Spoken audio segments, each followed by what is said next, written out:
Over the span of your entire online history, you've probably visited websites with this cool looking animation.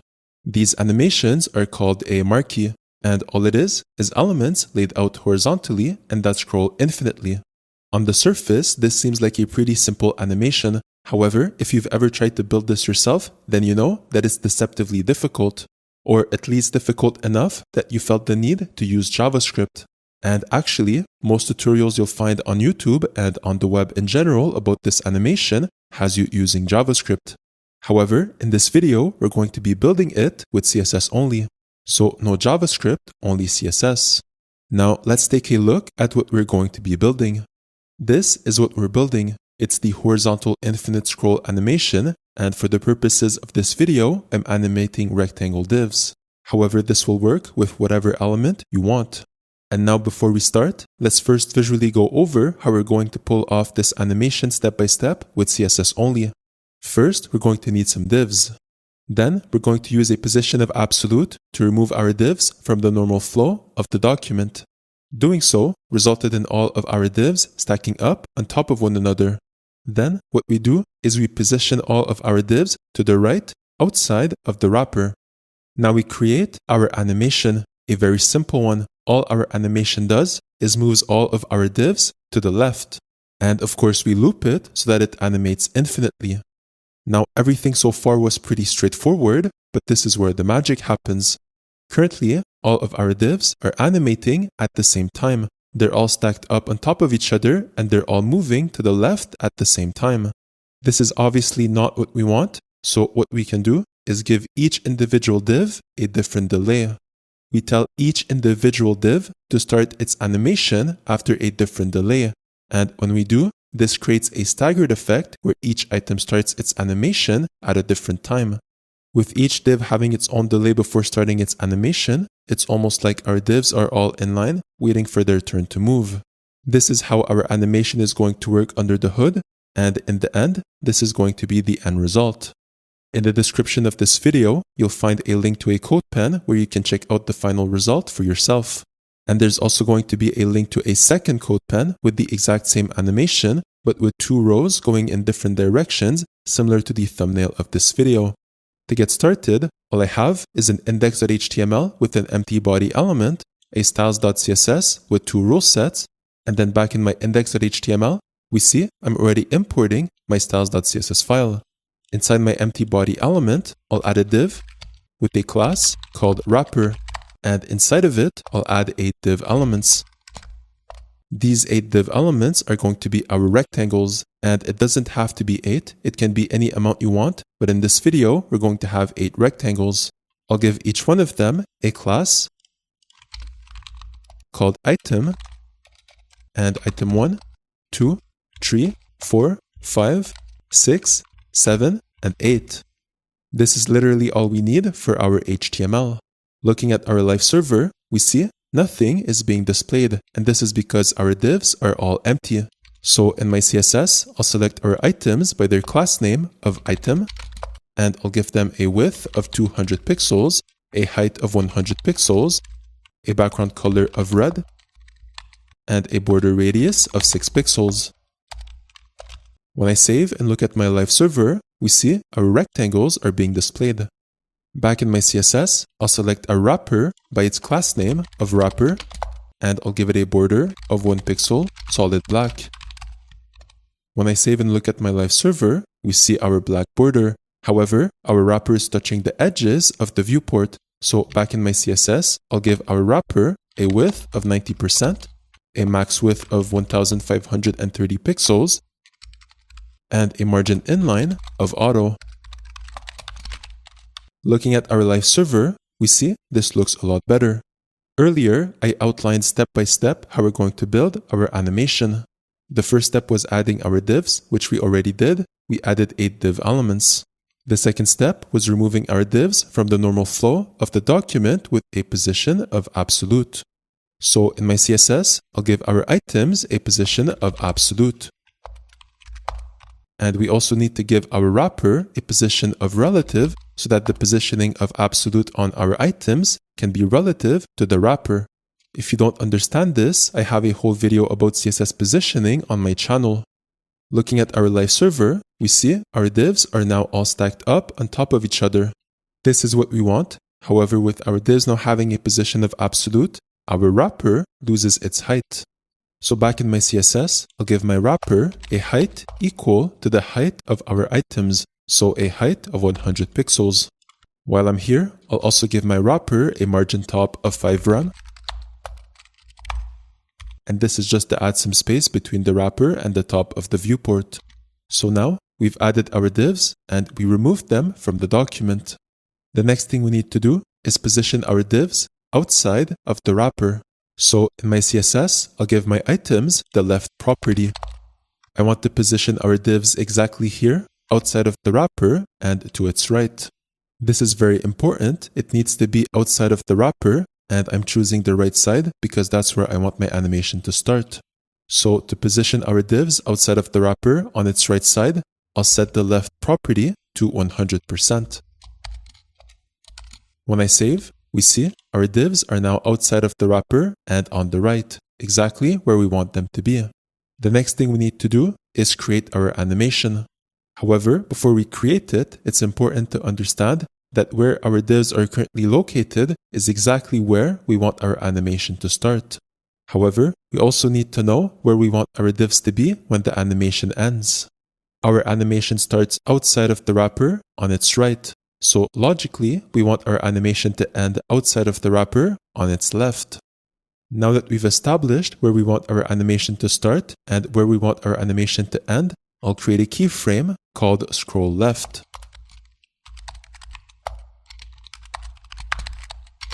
And inside the curly braces, we can define where our animation starts and where our animation ends. I'll add from curly braces and to curly braces. From represents the beginning of the animation and to represents the end of the animation. The only one we care about defining is the end of the animation. We don't need to define the beginning of the animation because our divs are already exactly where we want them to start. If our divs are already positioned where we want the animation to start, then we don't need to define where they start in our keyframe, so I'll remove from and its curly braces. I'll open up the curly braces of to, and what we need to do is define where we want our divs to be positioned when the animation ends.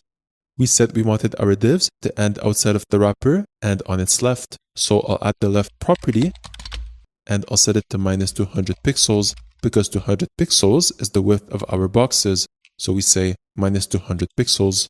In case you're confused about why we set it to -200, I'll demonstrate. On my item role set, we see a left of 100% positions our divs to the right of our wrapper. However, if I replace it with 0 and save, we see our divs are now positioned at the beginning of the wrapper. Now when I set it to -200 pixels, we see it positions our divs outside of the wrapper to its left. This is also why it was important to define a position of relative on the wrapper, otherwise these values wouldn't be relative to the wrapper. I'll undo my changes, and now that we have our keyframe on my item rule set, we need to define the animation properties. I'll give it the animation name property, and I'll set it to the name of our keyframe, so scroll left. I'll add the animation duration property, and I'll set it to 3 seconds. I'll add the animation timing function property, and I'll set it to linear. And finally, I'll add the animation iteration count property, and I'll set it to infinite. When I save and look at our live server, we see we have our animation. Our animation starts outside of the wrapper from its right, it ends outside of the wrapper from its left, and of course, it runs infinitely. Our animation works exactly as intended. However, we don't actually want to see our divs when they're outside of the wrapper. We only want them to appear once they enter the wrapper, and to do this is very simple. In my CSS, on my wrapper rule set, I'll give it an overflow of hidden. When I save and look at my live server, we see now our divs only appear when they're inside of the wrapper. This is another reason why we need a position of relative on our wrapper. Without it, our overflow of hidden would not be hiding our divs with the position of absolute. Now this next part is where the magic happens. Currently, our animation is being applied on all our divs, which are all stacked up on top of each other. This is obviously not what we want. We want our divs to animate sequentially, and this is done by delaying the animation with a unique animation delay on each one of our divs. When each individual div has its own unique animation delay, it creates a staggered effect where each div starts its animation at a different time. Now, hopefully, this is easy to understand. I'm hoping at this point, everyone sees how giving a different delay to each one of our divs would create a sequential animation. However, the actual implementation of this concept is admittedly complicated because it requires mathematics. So in my CSS, we want to give each individual div its own unique animation delay.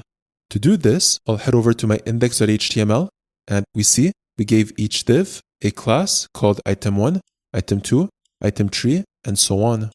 So back in my CSS, I'll select our first div by its class name of item1, and I'll give it the animation delay property. Before going any further, our animation is going way too fast. So on my animation duration property, I'll change it from 3 seconds to 30 seconds. When I save and look at my live server, we see this looks a lot better. Back in my CSS, because I want to give each div its own unique animation delay, I need to select all of them. So I'll copy our item1 row set and I'll paste it 7 more times because we have 8 divs in total. Now I need to rename each row set. This one is item2, item3, 4, 5, 6, 7, and 8. Back in my item1 row set, for our animation delay, again, we're going to use mathematics. What I'm going to do is I'll write out the math first, explaining as I go, and then after it's all written, I'll explain further. So to do mathematics in CSS, we use the calc notation, and inside the parentheses, we can do math. The first thing I want is our animation duration divided by our total number of divs. Our animation duration is 30 seconds and our total number of divs is 8. So I'll write 30 seconds divided by 8. Then I'll do times 8 minus 1 and I'll wrap both of these inside parentheses. 8 is again our total number of divs and we're subtracting 1 because this is item 1. Finally, the last thing we need to do is times minus 1. Now, I know this is probably confusing, and I'll explain it in a second, but before I do, I'll copy my entire calc function, and I'll paste it on all of the remaining empty animation delay properties. On item 2, I'll change 1 to 2. Then on item 3, I'll change 1 to 3. Item 4, 1 to 4. Item 5, 1 to 5. 6, 7, and 8. When I save and look at my live server, we see it worked. We have our marquee animation. Now back in my CSS, I need to better explain how this works. This entire calculation can be simplified as the duration of the animation relative to the total number of items times the unique delay for each item times minus 1, which just transforms the result into a negative number. 30 seconds divided by 8 determines how long each item's movement should take during the animation. Since there are 8 items, each item should take 1/8 of the total animation duration. This calculation ensures that each item moves at a consistent speed and covers the entire distance from right to left within the total animation duration. When you're writing this yourself, you need to make sure that you're using the same number of seconds as the number of seconds you defined in your animation duration property. They both have to be the same. And then 8 here is our total number of items. So if you have more or less than 8, it needs to match your total number of items. 8 minus 1 calculates the unique delay for item 1. Since item 1 is our first item, we say 8 minus 1. However, on item 2, we say that the delay is 8 minus 2, and so on. The 8 here is again our total number of items. If you have more or less, it needs to match your total number of items. Finally, we have times -1.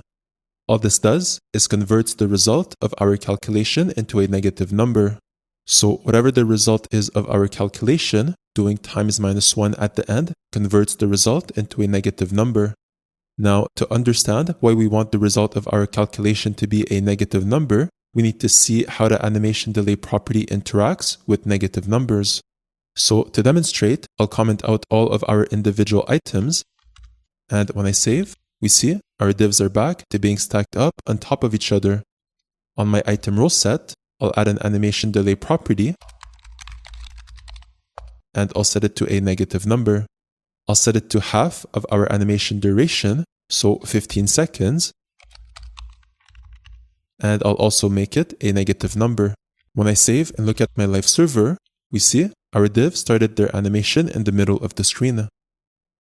When I set it to -25 seconds, we see now it started the animation towards the end. And finally, if I set it to -10 seconds, we see it started the animation towards the start. When you use a negative number on an animation delay, two things happen. First, instead of a delay, the animation plays instantaneously, as if we had given it 0 delay. And second, a negative number can control where the animation starts. We want our animation to go from right to left, and the starting point of our animation is completely to the right, outside of our wrapper. And so if we don't convert our result into a negative number, our marquee will start from the right and it'll take a whole 30 seconds to cover the entire wrapper. I'll undo my changes. And just to demonstrate what would happen if we didn't have the times -1, I'll select it on each calculation and remove it. When I save and look at my live server, we see our animation starts from the right and slowly makes its way to the left.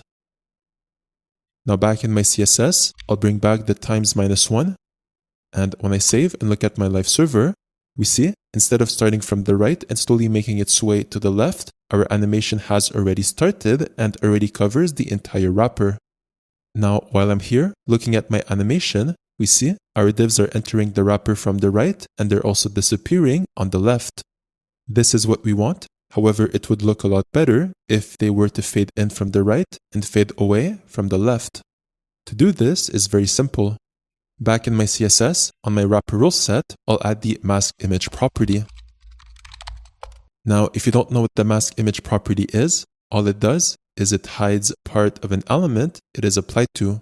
So for example, imagine you had two images. The first image is a landscape and the second image is a star. Then you make the first image a background image to an element, and for the second image, you assign it as a value to the mask image property.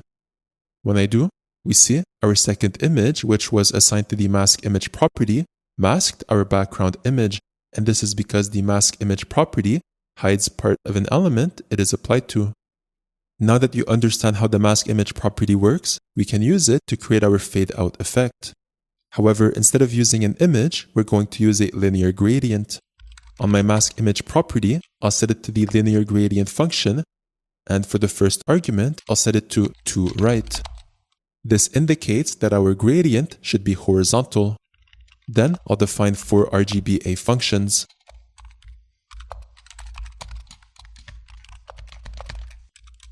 The first will be 0000, the second will be 0001, and 20% gradient transparency. These first two RGBA functions define the gradient for the left side. The last two RGBA functions define the gradient for the right side.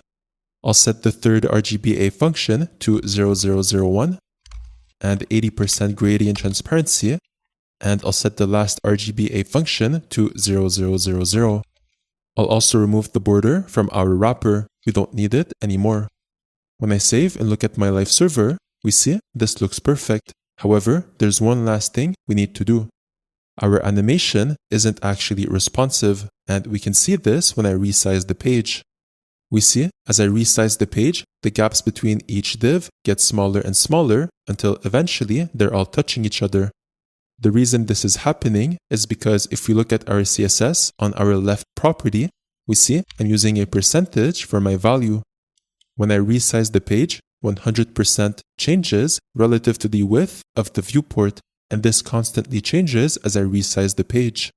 So what we need to do is use a pixel value. For our pixel value, I want the width of our divs times the total number of divs in our animation. I'll replace 100% for the calc notation, and inside the parentheses, I'll say 200 pixels times 8. This equals 1600 pixels. When I save and look at my live server, we see this fixed our problem. When I keep resizing the page down, we see our animation stays responsive. However, before I resize the page up to full screen, in my CSS, on my wrapper rule set, I'll comment out the width and the max width properties. Back on my live server, I'll resize the page up to full screen, and we see our animation is responsive on small to medium screens. However, when we reach full screen, our animation doesn't animate all the way to the right. We see there's always a big gap on the right side of the page, and we also see our divs appearing, which isn't something we want. So our new left property is only responsive for smaller screens, and our old left property of 100% was only responsive for larger screens. How do we fix this? Well, we could use a media query that checks the width of the viewport and changes the value of our left property accordingly. However, there's an even better solution. Back in my CSS, on my left property, I'll wrap the calc function inside the max function. Our calc function is now the first argument to the max function, and I want to give it a second argument. So I'll add a comma, and for our second argument, I'll say 100%. If you're not familiar with the max function, all it does is it applies the biggest argument at any given time. We're giving it 2 arguments, and so whichever one out of these 2 arguments happens to be the biggest is the one that's going to be applied. Our first argument is 200 pixels times 8. This results in 1600 pixels, and it'll always be 1600 pixels. However, our second argument is a percentage. Whenever I resize the page, this changes the width of our wrapper. When the page is full screen, the wrapper is wider than 1600 pixels, and so our max function applies our second argument. However, when we resize the page down to smaller viewports, 100% becomes smaller than our first argument. And when that happens, our first argument is what gets applied. So let's see if this worked. On my live server, we see on full screen, our animation looks perfect. And when I resize the page down, we see our animation still looks perfect. This means using the max function fixed our problem. And now our animation is fully responsive without the need of any media queries. Back in my CSS, on my wrapper rule set, I'll bring back the width and max width property. When I save and look at my live server, we see our animation is finished. This CSS video was a little more advanced. However, it's surprising how powerful CSS is and what it can accomplish, especially considering the fact that typically this animation is built with JavaScript. I think this CSS-only solution is cleaner. If you enjoyed this video, consider giving it a like, subscribe, and thanks for watching.